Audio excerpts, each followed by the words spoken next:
João 6, versículo 66 em diante.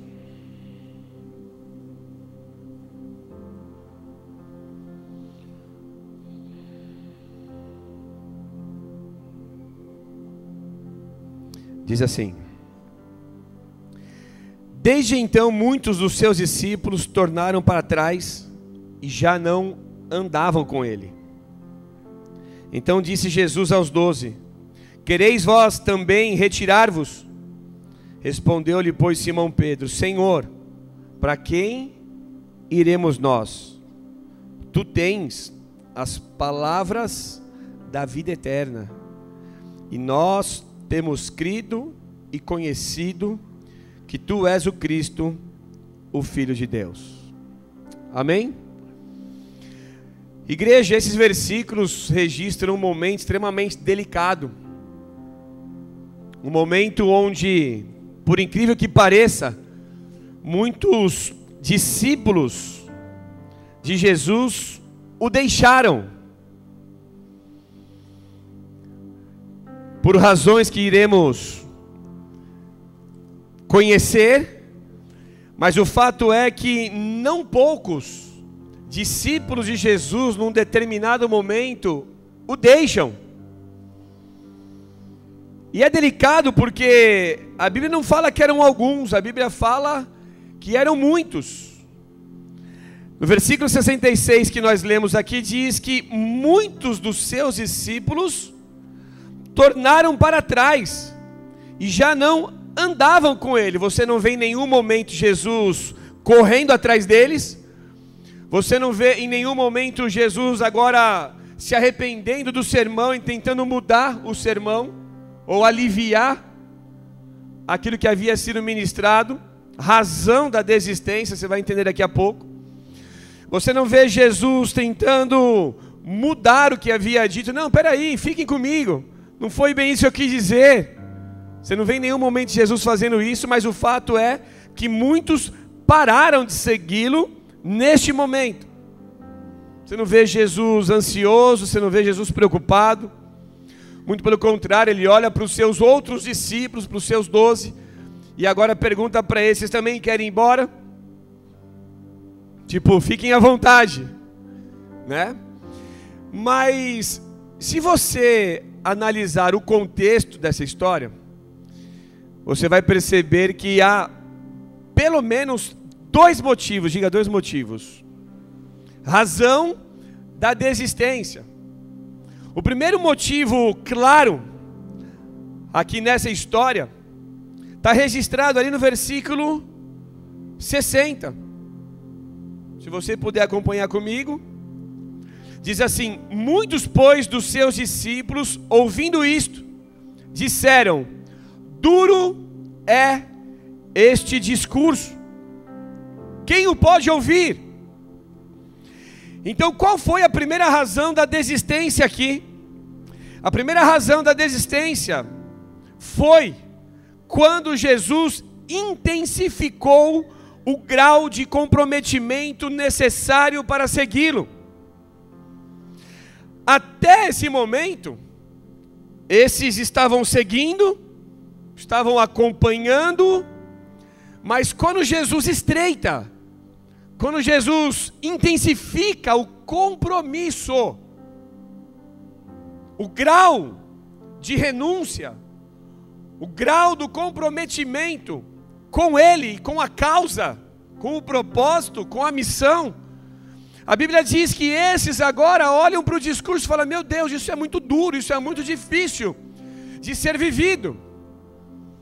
E aonde que isso está registrado? Nos versículos um pouco mais anteriores. Ele diz assim no versículo 54: quem come a minha carne e bebe o meu sangue tem a vida eterna, e eu ressuscitarei no último dia. Porque a minha carne verdadeiramente é comida, e o meu sangue verdadeiramente é bebida. Quem come a minha carne e bebe o meu sangue permanece em mim e eu nele. Assim como o Pai que vive me enviou, e eu vivo pelo Pai, assim quem de mim se alimenta também viverá por mim. Este é o pão que desceu do céu.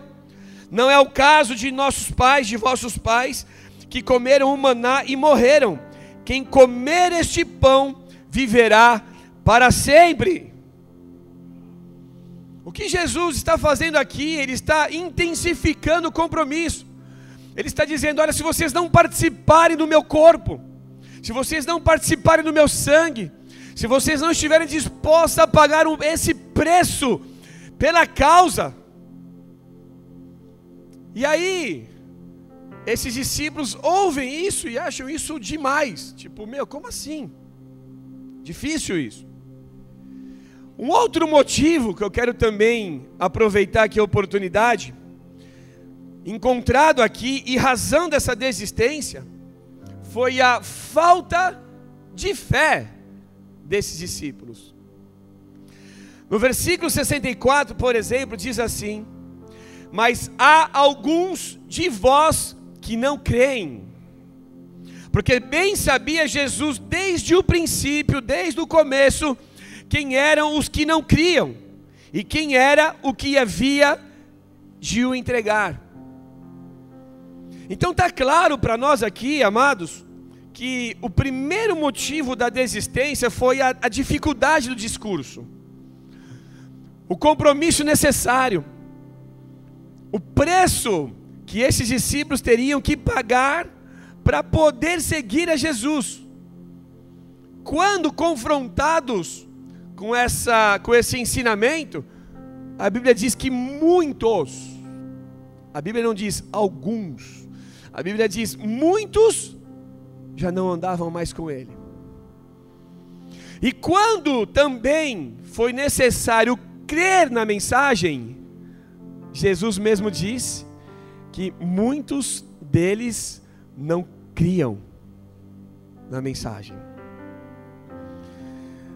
Por que estamos enfatizando isso, amados? Porque eram pessoas que estavam andando com Jesus. Diga, pessoas que estavam andando com Jesus. A partir desse momento, andar com Jesus ficou no passado. Então toda uma realidade do céu, toda uma realidade eterna, tudo aquilo que impregnava a mensagem de Jesus, os ensinamentos, a visão, tudo isso agora deixa de existir para esses que pararam de andar com Jesus, sim ou não? O que me faz entender que essas pessoas agora passaram a viver uma vida natural, sem graça, sem novidade, terrena, passageira, limitada, simplesmente porque não creram na mensagem e porque não foram dispostas a pagar o preço necessário para seguir a Jesus. Por que é importante entendermos isso aqui? Porque a mensagem de Jesus sempre tratou daquilo que era céu e terra. O teor da mensagem de Jesus sempre foi tratar daquilo que era eterno e daquilo que era passageiro. Sempre foi tratar daquilo que era importante e daquilo que era efêmero. Sempre foi tratar daquilo que era duradouro e permanente e daquilo que se desgastava, daquilo que era perecível, daquilo que era finalizado com essa terra, acabava com essa terra. Então você vê nas mensagens de Jesus ele tratando terra e céu, terreno e eterno, passageiro e permanente, perecível e duradouro. E agora esses discípulos, já conhecendo essas mensagens, já conhecendo esses ensinamentos, eles abriram mão de tudo isso. Eles priorizaram a partir de então, presta muita atenção nisso, igreja. Eles priorizaram agora a partir de então aquilo que era terreno, porque aquilo que era eterno estava com Jesus. Quem está comigo? Quem trazia mensagens de vida eterna era Jesus. Quem tratava dos assuntos do céu era Jesus. Quem ensinava sobre algo duradouro, algo permanente, algo que não é desta vida, era Jesus. Mas por alguma razão, ou pelo menos por essas duas que eu te apresentei agora, que estão no texto, essas pessoas então agora rompem com tudo aquilo que era de valor eterno, para viver uma vida terrena. Quantos entendem isso? De verdade, quantos entendem isso? E amados, eu vou ler alguns textos aqui só para poder registrar isso e ficar muito claro para você sobre o teor dessas mensagens. Você pega, por exemplo, em Mateus 4,17, a Bíblia diz: desde então, Jesus começou a pregar e a dizer: arrependei-vos, porque é chegado o reino dos céus. A primeira mensagem de Jesus, aqui em Mateus 4, foi logo após a tentação, que ele sofre após o batismo, amém? Ele é tentado no deserto, e aí então ele começa a escolher os seus discípulos, e nesse cenário ele começa a pregar, mas o cerne da questão era o céu. Jesus não tratava daquilo que era terreno, Jesus comparava aquilo que era terreno e virava isso para aquilo que era eterno. Então o entendimento deveria ser: olha, isso é passageiro, mas eu tenho algo permanente para você. Vocês conhecem uma realidade terrena, corruptível, passageira, mas eu vim trazer uma mensagem poderosa, e essa mensagem poderosa fala daquilo que é eterno, fala daquilo que não é deste reino, que não é desta vida, fala daquilo que não se estraga, daquilo que não se acaba, daquilo que é perfeito e daquilo que é duradouro. Então a mensagem de Jesus era essa. Olha aqui em Mateus 6,19, ele diz assim: não ajunteis tesouros na terra, onde a traça e a ferrugem tudo consomem, onde os ladrões minam e roubam, mas ajuntai tesouros no céu, onde nem a traça e nem a ferrugem consomem, e onde os ladrões não minam e nem roubam, porque onde estiver o vosso tesouro, ali estará também o vosso coração. Então você vê aqui Jesus tratando daquilo que era precioso para as pessoas, aquilo que tomava os seus corações, que enchia os seus corações. Então o que Jesus estava dizendo? Olha, se dediquem a partir de então para aquilo que é duradouro. Não gastem tempo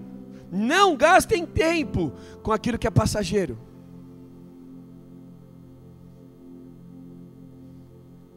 Um pouco mais à frente, se você puder acompanhar comigo em Lucas, vai lá. Eu sei que você tem a projeção, mas nunca perca o hábito da palavra. A Bíblia diz sobre você manusear bem a palavra. Lucas 12, versículo 29 em diante.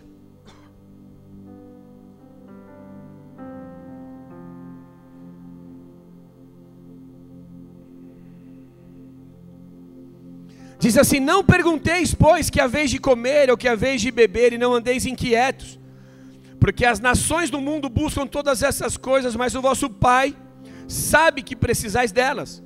Buscai antes o reino de Deus, e o reino de Deus é dessa terra ou é dos céus? E todas estas coisas vos serão acrescentadas. Não temais, ó pequeno rebanho, porque o vosso Pai agradou dar-vos o reino. Jesus não disse: porque o vosso Pai agradou dar-vos riquezas na terra. Não. Jesus fala de vida abundante, de provisão, mas o assunto de Jesus sempre foi o céu, sempre foi o eterno, sempre foi o reino dos céus. Amém, igreja? Estão comigo? Vendei o que tendes e dá esmolas. Ou seja, era como se Jesus não quisesse que eles estivessem em embaraços. A gente vai tratar isso daqui a pouco. Fazei para vós bolsas que não envelheçam, tesouros nos céus, que nunca acaba, aonde não chega ladrão e a traça não rói, porque onde tiver o vosso tesouro, ali estará também o vosso coração. Então aqui no Evangelho de Lucas é o mesmo assunto, é o mesmo momento histórico de Mateus 6, mas Lucas registra de uma maneira um pouco diferente, por isso que eu quis ler ele aqui.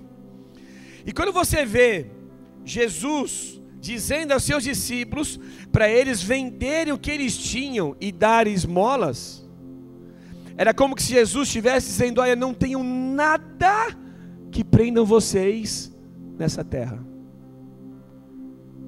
Ah, pastor, então quer dizer que eu não posso ter casa própria? Você pode ter 1, 2, 10, quantas você quiser, desde que o teu coração não esteja nisso.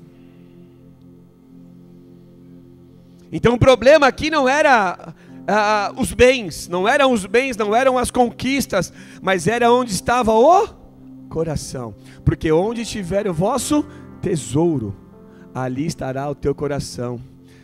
Então qual que era a preocupação de Jesus, se é que Jesus se preocupava? Vamos dizer assim. A intenção de Jesus era preparar os seus discípulos, não para aquilo que era passageiro. Ainda que esses iriam viver na terra, iriam discorrer ministérios, desenvolver ministérios, mas eles precisavam ter isso muito claro em suas mentes, de que nada dessa vida podia prendê-los a este mundo. Então o envolvimento dos discípulos de Jesus com o mundo seria extremamente limitado, quase que zero. Por quê? Porque o envolvimento dos discípulos de Jesus seriam com os interesses do reino, com os interesses de Deus, com os interesses do céu. Então era importante para Jesus que os discípulos entendessem isso. Por quê? Porque se eles estivessem focados naquilo que era de valor eterno, nada mais desta vida, nada mais dessa terra os agradaria, daria-lhes prazer. Por quê? Porque o prazer maior deles era a vida eterna. Será que estamos recebendo essa palavra hoje?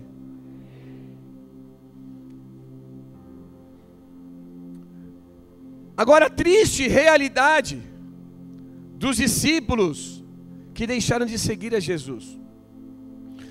Porque toda essa mensagem, todo esse poder, toda a revelação de Jesus em seus ensinamentos, em seus sermões, agora já não era para eles. Eles viraram as costas para Jesus, e agora, então, eles viveriam uma vida terrena, uma vida natural, uma vida comum, completamente diferente da proposta de Jesus. Porque a proposta de Jesus era: há algo que vocês não conhecem, há algo duradouro, há algo realmente valioso, há algo que realmente merece a atenção de vocês. Então em todo o tempo, nós ficaríamos aqui até amanhã lendo versículos e passagens aonde Jesus tratava desse reino, aonde Jesus levava os seus discípulos, os seus ouvintes, a conhecerem uma mensagem que não era conhecida, uma mensagem que não era desta vida, que não era deste reino, como que se Jesus quisesse que eles rompessem com tudo que fosse desse mundo. E agora o interessante é que nessa madrugada nós falamos sobre os embaraços, e Paulo a Timóteo, lá na segunda carta de Timóteo, se eu não me engano, capítulo 2, mostra Paulo dizendo para Timóteo: sofre comigo as aflições do ministério.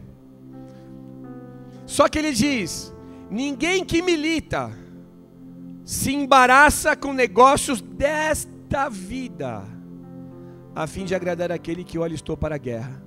Sim ou não? Quem estava aqui essa madrugada?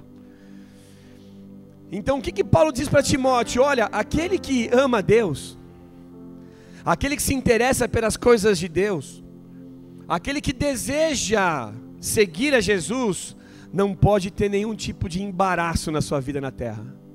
Nada pode prender esses, nada pode amarrá-los, nada pode distraí-los, nada pode ocupar os seus corações, nada pode fazê-los perder o foco da vida eterna. Agora deixa eu te dizer algo, igreja. É uma triste realidade, mas infelizmente, o que aconteceu com esses discípulos aqui na história, também acontece hoje. Também acontece hoje, eu vou te explicar por quê. Talvez por falta de sabedoria, talvez por falta de entendimento. Muitas pessoas hoje estão trocando a Jesus por prazeres momentâneos. Muitas pessoas estão trocando a mensagem da cruz, a mensagem que direciona a vida daquele que crê para a vida eterna, por coisas terrenas, por conquistas passageiras, coisas que serão dissolvidas com o tempo, que serão corroídas pela ferrugem, pela traça. E aquilo que aconteceu nos dias de Jesus, acontece hoje também.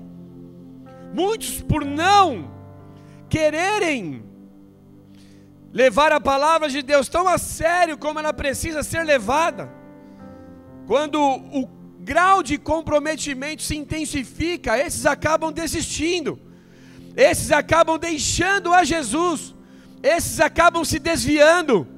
Só que o triste disso não é a igreja que fica sem eles, mas é que a partir de agora esses vão viver uma vida terrena e natural. Vão deixar de ouvir aquela mensagem tão poderosa. Vão deixar e perder a esperança de saberem que há algo não desta vida, não dessa terra. E a Bíblia diz que isso que Deus tem preparado é coisa que você não consegue imaginar. A Bíblia diz: olhos não viram, ouvidos não ouviram, e jamais subiu ao coração do homem aquilo que Deus tem preparado para aqueles que o amam. Então há algo sendo preparado por Deus para mim, para você e para todo aquele que crê, para todo aquele que anseia pelos céus. É importante que entendamos isso. Por que que esse é um alerta para nós? Por que que esse é um alerta para a igreja? Porque se você investe tempo demais naquilo que é terreno, vai te faltar tempo para aquilo que é eterno. Se você investe tempo demais naquilo que é passageiro, se você está embaraçado com negócios desta vida, vai te faltar tempo para aquilo que é importante, daquilo que merecia a tua energia, daquilo que merecia a tua saúde, daquilo que merecia receber uma boa fração do teu tempo, da tua agenda, que hoje não existe, que hoje não recebe, por causa dos embaraços. Então diz para o teu irmão: cuidado, irmão, com os embaraços desta vida, porque eles podem te afastar de Deus. Amém, igreja? E esses embaraços têm afastado muita gente de Deus. São pessoas que vão se embaraçando, são pessoas que vão assumindo compromissos que não deveriam assumir. E agora essas mesmas pessoas já não encontram tempo para Deus. São pessoas que encontram tempo para tudo, mas não encontram tempo para Deus. Alguma coisa está errado. E sem perceberem, escuta, igreja, sem perceberem, essas pessoas começam a se esfriar. Quantos sabem que isso acontece? Deixa eu ver. Hoje nós estamos cansados, a gente trabalhou muito essa semana, não vamos na igreja não. Vem, Lira. Não vamos hoje na igreja não. Tudo bem, Benê. Afinal, nós temos um filho, tadinho, é puxado. Aquele pastor lá não tem limite, não tem horário para acabar o culto, puxa 2 horas, 3 horas. Como se o bebê ficasse no colo a noite toda, mas tem um departamento infantil completo para o filho dele. Vixe, pastor Pedro gostou do pneu furado hoje. Então essas pessoas vão fazendo concessões. Só que essas concessões, presta atenção, elas aparentemente são pequenas. Só que ela vai trazendo esfriamento, elas vão trazendo distanciamento, e daqui a pouco esse casal, essa família, ou esse jovem, fica 1, 2, 3, 4 domingos sem aparecer na igreja. E na condição de pastor, obviamente, eu fico pensando, como é que pode? Como é que pode alguém perder a convocação que nós tivemos essa madrugada inteira, amados? Como é que pode um casal, uma família perder um culto, e não sentir falta? Porque uma coisa é você perder, você fala, puxa, eu não queria ter recebido uma mensagem agora aqui, pastor, me perdoa, perdi a hora, acordei agora, acabou de mandar uma mensagem. Não agora, antes da palavra.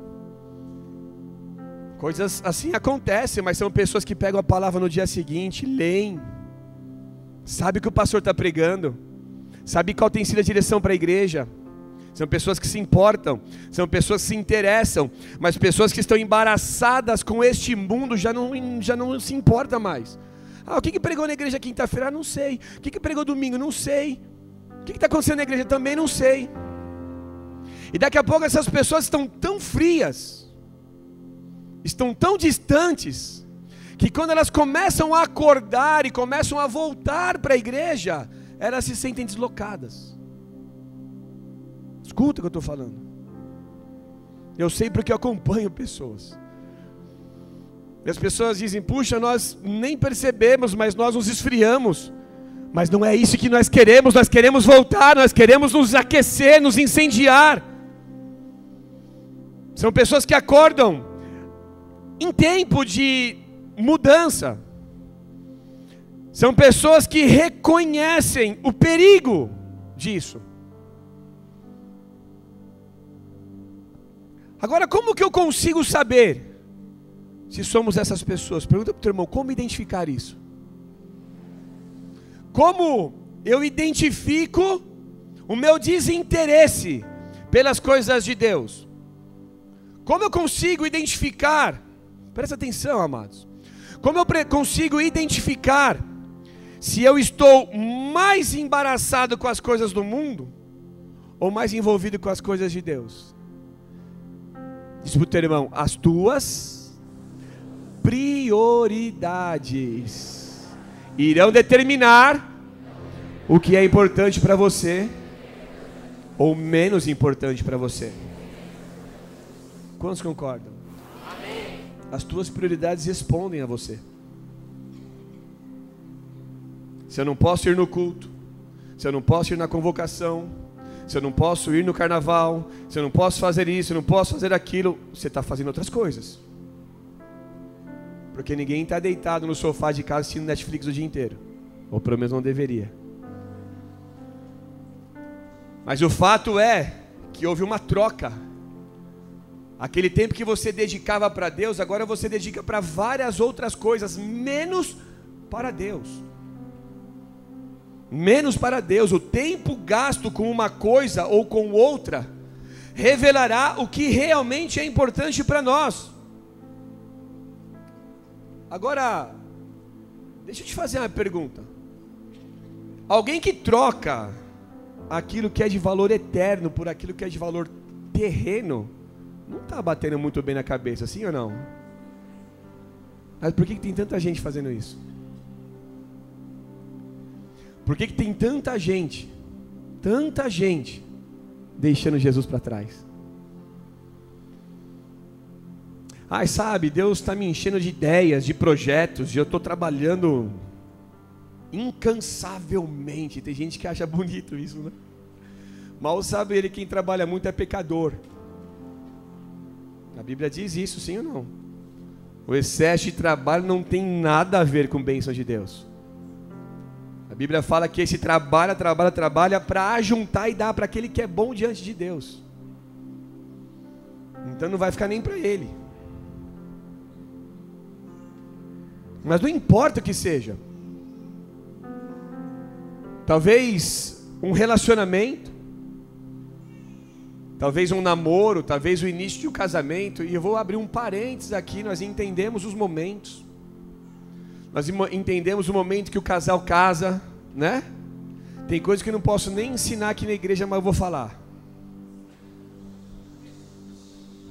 Não, essa é de boa. Essa vai acabar virando para mim isso. Vai ser ruim para mim isso. Deixa eu te explicar. A Bíblia diz, a pastora está aqui, ó, melhor não, às vezes fica me segurando. Calma que está tudo sob controle. A Bíblia diz que quando um casal casa, isso na época da lei, não na época da graça, esse homem não ia nem para a guerra, ele tinha que ficar 1 ano para cuidar da esposa e do casamento. Se eu ensino isso na igreja, o Ian vai casar e vai falar: ó, Guga, a Atalaia daqui 1 ano. A noiva vai falar: comunicação, Michel, daqui 1 ano. Eu tenho 1 ano para cuidar do casamento. Mas na época da lei, esse era o princípio. A pessoa casava e ficava 1 ano só para cuidar do casamento, só para esse tempo de ajuste, porque o primeiro ano de casamento é o mais difícil. Então a gente entende, só que isso é na época da lei, então não vem querer usar isso aqui, tá bom? Você vai casar, vai para o lua de mel, volta e vamos voltar para a escala. Vamos fazer a obra que Jesus está voltando, amém? Acho bom, hein? Vai casar sábado. Jesus, como passa rápido esse tempo. Nós, na condição de pastor e de igreja, a gente consegue identificar esses tempos. Puxa, teve bebê. Puxa, teve trigêmeos. A gente consegue entender momentos. Mas é perigoso quando esse casal não volta para o serviço. Porque como é precioso para nós, imagina para Deus, você vê uma família trazendo os filhos para servir. Traz para uma madrugada, leva para uma vigília, leva para um estudo, leva para uma célula, porque os filhos são participantes, sim ou não? Os filhos precisam participar. Nós, desde sempre, levamos os nossos filhos em congressos e sem ter toda a estrutura que temos hoje nos congressos. E a gente sempre entendeu que os nossos filhos precisavam participar da obra, estarem presentes, recebendo tudo aquilo que está sendo liberado sobre a igreja. Então nunca foi para nós problema os nossos filhos. Nunca foi. Agora é triste a realidade daqueles que começam a viver novas etapas e vão deixando a Jesus para trás. Não, pastor, não concordo, porque eu e Jesus estamos bem. Mas o serviço? E o congregar-se? E o estar na igreja? E o somar? E o acrescentar? Por que isso já não acontece mais? Não, eu vivo com Jesus em casa. Dá para ser assim, igreja? A Bíblia diz: não deixemos de congregar, como alguns fazem. Ou seja, a Bíblia diz: não parem de ir à igreja, não parem de se relacionar, não parem de buscar a Deus também com a tua igreja. Eu posso buscar a Deus em casa, eu posso buscar a Deus no trabalho, eu posso buscar a Deus em qualquer lugar, mas na igreja também é importante, porque a igreja fala de família, fala de comunidade, fala de um povo, fala de ministérios, fala de chamado, fala daquilo que Deus está fazendo na terra, igreja. Então o fato é que muitos estão sim agindo como esses, deixando Jesus para trás. Trocam a mensagem da vida eterna por algo terreno, por trabalho, por viagens, por passeios, por bens e por tantas outras coisas que não deveriam nunca tomar o lugar de Deus. E uma outra pergunta que eu te faço é: o que nessa terra seria mais importante do que os interesses de Deus? Pergunta para o teu irmão: o que nessa terra seria mais importante do que os interesses de Deus? Será que teria alguma coisa nessa terra mais importante? Teria ou não? Ontem a gente estava em casa, a gente assistiu um filme, nós três. Não precisa ficar tensa, relaxa. Take it easy. E ali naquele filme, quem é minha ovelha sabe, tinha um iate. Pensa naqueles iate que o cara veio com helicóptero, aí tinha não sei quantos jet skis no fundo, aí tinha uma lancha dentro do iate. Eu falei: coisa linda de se ver. E aí tem algo que eu sigo na internet porque eu gosto, isso não vai me fazer desviar, pode ficar sossegado. Que tem algo que mostra a realidade de alguns milionários. E aí você vê coisas que você fala: cara, isso existe. Teve coisas que eu já vi ali, alguns iates, que eu falo: meu, isso aqui é desenho. Não dá nem pra andar no Tietê lá, com um negócio desse. Não dá nem para levar lá por causa do Júlio, né, Júlio? Lá no Tietê. Não cabe, acho que o iate não cabe nem no rio. Mas você olha para aqui assim, cara, como que alguém pode ter dinheiro para comprar um troço desse? Só que para aqueles que creem, que foi um dos defeitos dos discípulos que deixaram Jesus, um dos motivos, para aqueles que creem, nada deste mundo é mais importante do que a vontade de Deus. Nada. Então tenta imaginar, tenta medir, será que existe alguma coisa tão importante assim? Os meus filhos, os teus filhos são do Senhor, não são teus. Os filhos a gente lança, né? O Jefferson Rose, né? Chama ele de Gé, né, Gé? Te lança, daqui a pouco está na Europa, daqui a pouco está não sei aonde, vai. A Bíblia fala que os filhos são flechas. E o pior é que vieram profetizar para a gente, dizer que os nossos filhos vão para fora, para o exterior. Eu sei, meu Deus, como é que eu vou ficar sem eles aqui? Eu vou ter que adotar vários. Não, porque teu filho vai não sei para onde, tua filha vai... amém, é difícil isso.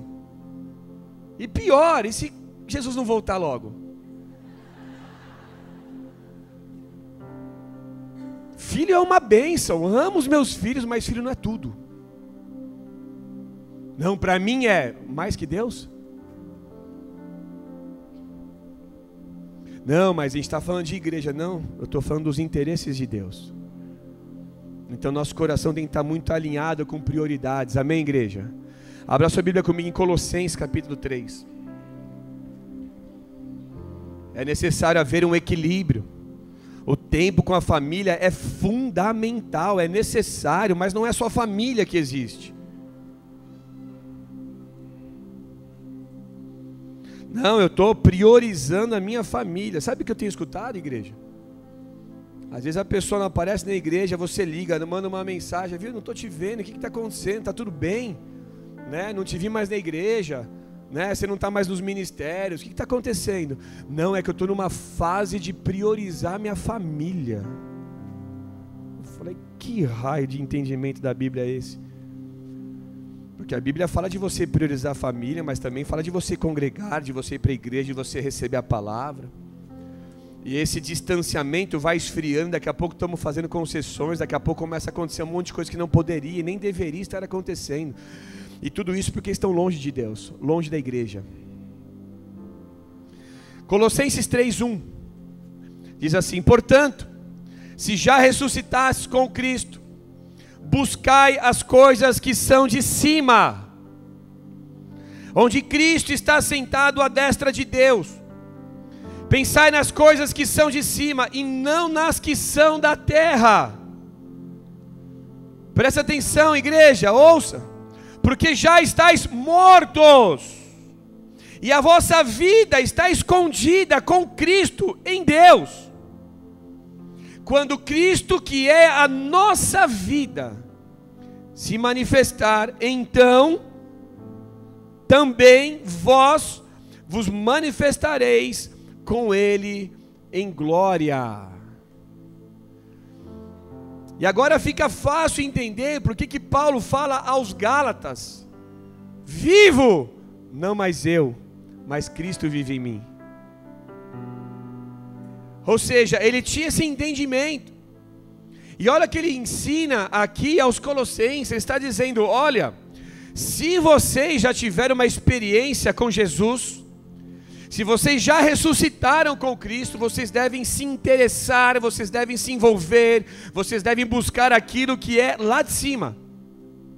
E não pensem mais naquilo que é da terra. Pastor, é difícil isso, concordo com você. Porque nós temos família, nós trabalhamos, nós nos relacionamos, tudo isso nessa terra. Então é importante e necessário ter sabedoria e equilíbrio para não nos envolvermos demais com aquilo que é desta vida. Diz para o teu irmão, porque há uma outra vida. E a mensagem da cruz aponta para ela. Para essa vida que está escondida em Deus. Paulo diz aqui: porque vocês já estão mortos e a vossa vida está escondida com Cristo. Aos Romanos, no capítulo 6, ele diz que nós morremos com Cristo e ressuscitamos com Cristo.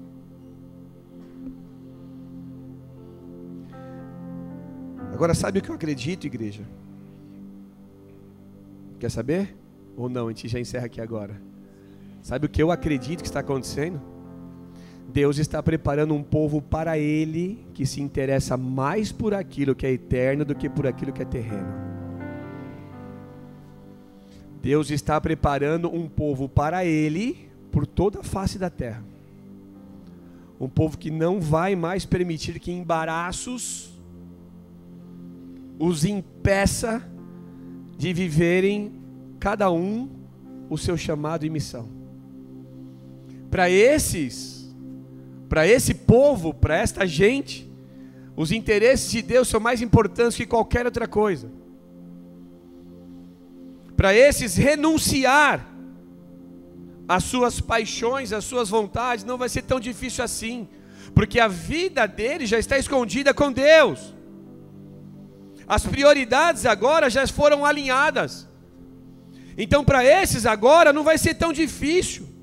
E esses não irão se desviar como os outros se desviaram aqui, os discípulos de Jesus, porque eles sabem que para seguir a Jesus um grau de sacrifício alto é necessário. Um grau de renúncia muito claro, muito bem definido, se faz necessário. Caso contrário, não podemos seguir a Jesus. Jesus disse que aquele que não renuncia tudo quanto tem não pode ser meu discípulo. E por que será que hoje, talvez por falta de entendimento, não sei, mas por que será que tanta gente hoje quer seguir a Jesus sem pagar nenhum preço? Não, pastor, peraí, mas Jesus já pagou o preço. Ele pagou o preço que ele tinha que pagar, mas ele espera que cada um de nós faça a renúncia necessária para poder segui-lo. Então, se eu não estou disposto a renunciar nada para Jesus, não sou eu que eu estou dizendo, mas o Evangelho diz, Jesus diz, esse não pode ser meu discípulo. Nada pode ser mais importante do que Deus para você. Amém? Nada pode tomar o lugar dele. Ele chega a dizer que se você amar, olha aqui ó, Mateus 10, 37, coloca na projeção para mim por favor. Quem ama o pai ou a mãe mais do que a mim não é digno de mim. E quem ama o filho ou a filha mais do que a mim não é digno de mim. E quem não toma a sua cruz e não segue após mim não é digno de mim. Olha como é grave isso, olha como é complexo, olha como é sério, igreja. Se eu amar a minha filha, se eu amar a minha esposa, se eu amar a minha família mais do que a Jesus. E é por isso que Jesus diz aos discípulos, ninguém há que tenha deixado casa, família, pai e mãe, por amor de mim e pelo reino, pelo evangelho, que não receba 100 vezes mais. Falamos isso aqui acho que na quinta-feira passada. Estão comigo, igreja? Entendem isso? Agora, para finalizar, qual foi a resposta de Pedro? Lá em João 6. João 6, 68 diz assim: respondeu-lhe, pois, Simão Pedro: Senhor, para quem iremos nós? Tu tens as palavras da vida eterna. Fica claro nessa resposta de Pedro para Jesus que o interesse dele era aquilo que era eterno. Então ele olha para Jesus e diz: Jesus, como assim? Você acha que eu vou te deixar? Era como se Pedro estivesse dizendo: não consigo ver nada nessa vida mais importante que te seguir.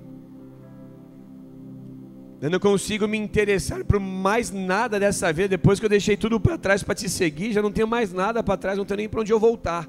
Aquele louvor que nós cantamos aqui, né? A gente não tem nem para onde voltar. Já deixei barco, já deixei família, já deixei tudo para trás para te seguir, Jesus. Mas por que Pedro fez isso? Não é porque ele queria estar com Jesus, porque a mensagem de Jesus apontava para aquilo que era eterno, e era isso que Pedro queria. Então sabe o que falta hoje? Esse entendimento para a igreja. Nós conhecemos a mensagem da cruz, nós conhecemos o poder do evangelho, mas no dia a dia a gente acaba se afastando da essência dessa mensagem, e o dia a dia vai nos embaraçando, vai nos comprometendo com outras coisas. Daqui a pouco a gente já se afastou de Jesus, mas o Senhor está alinhando todas as coisas nesses dias. Eu queria que você ficasse de pé no seu lugar agora e fechasse os seus olhos.